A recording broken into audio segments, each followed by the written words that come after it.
when it comes to publicity ideas, trying to grow their audience, bands always have to come up with newer and newer ideas, especially in the internet age that we are growing up in. And one of those bands, Atomic Tom, decided to take advantage of the ever-growing popularity of apps, especially on iPhones. Now, at the time, Atomic Tom was facing a situation that many young bands face, where they felt that they had the talent and they had the music behind them, but they had just signed on to a new record label that was a little smaller and had no idea how to grow their band more than the work that they had already put in.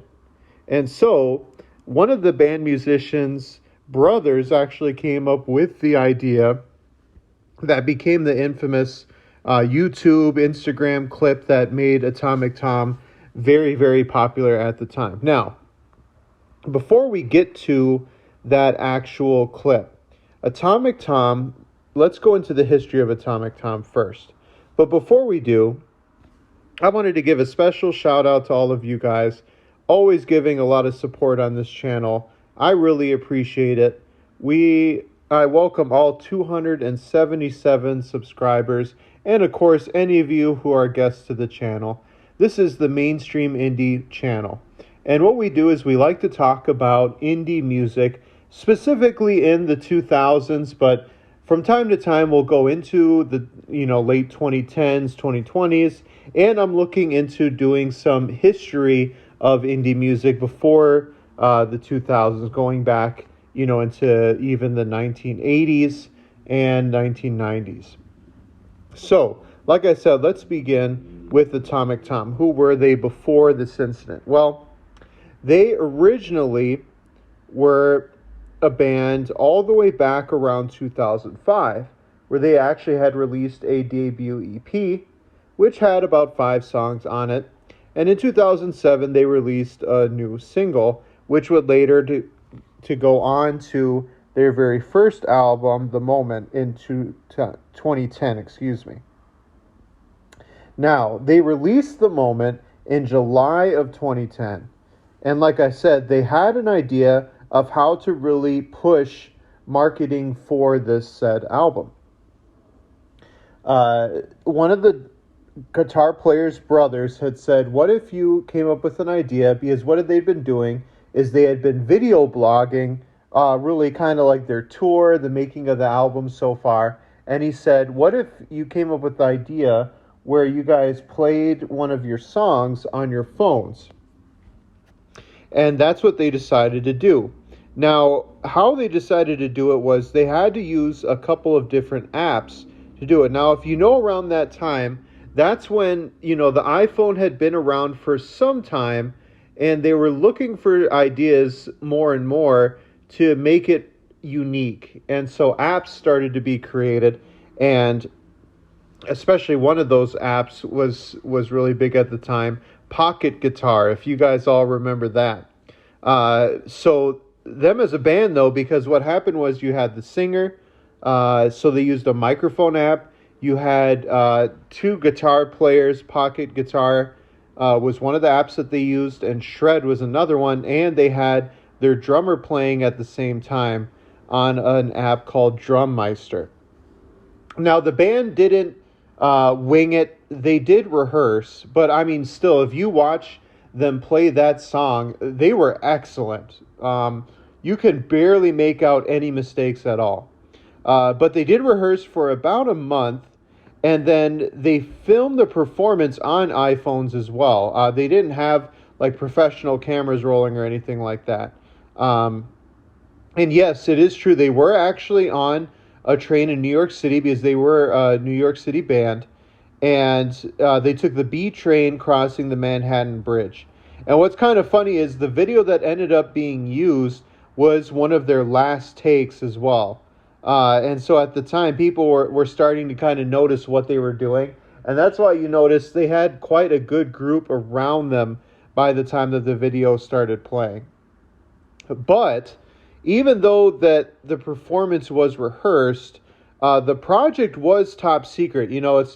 Their label was not involved. There was no, big company publicity stunt like Apple or anything like that behind them either. It was all done in-house.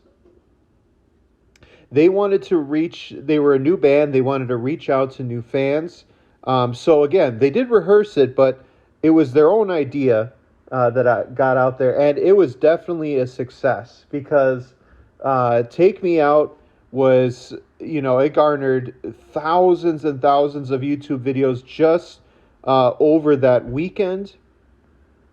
And then, really, by the time that it was all said and done, the views on that video were in the millions. Um, their album at the time, The Moment, as I mentioned before, hit number 11 at the time, and their success really brought them to tour with major bands at the time, major indie bands. They toured with The Bravery, OK Go, Broken Bells, Neon Trees, Rah Rah Riot, Lupe Fiasco, Guster, as well as Switchfoot as well. So massive success. They did even get some TV exposure as well. They got to go on a lot of the late night talk shows. And what's funny is on about half of the performances that they were on when they were doing kind of the American national TV circuit, they still continue to come out kind of as like a hybrid performance where they would start out on playing on iPhones and then they would switch to playing on real instruments. Usually they would just perform that opening line or a few lines of the song, and then they would perform the rest of the song on instruments. What's kind of interesting is what happened to Atomic Tom afterwards. They didn't really release a lot of new material.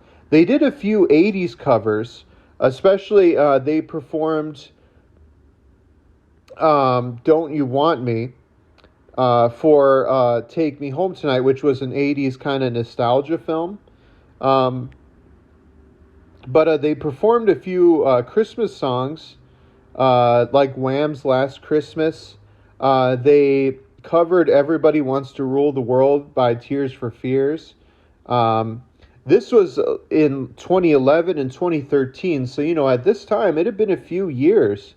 And they had a few performing live acoustic versions of new songs, but nothing was really put together. In 2013, they released a new single, Music Makes the Heart Grow Stronger, and had even a new lyric video on YouTube. And they have released another studio album called Era, or ERA, in 2015. And they have been hinting at new music as well. For example, in 2018 and 2019, they started to release new songs. And then just 3 days ago, they released the song Heroes on YouTube. I swear, you guys, they are not paying me to review their music. Somehow this just ended up happening. So who knows? Maybe Atomic Tom is looking for a comeback. But that is the history of their infamous music video, Take Me Out, and kind of what happened afterward on the history of Atomic Tom. And this is the Mainstream Indie Music channel. I will talk to y'all next week. Bye.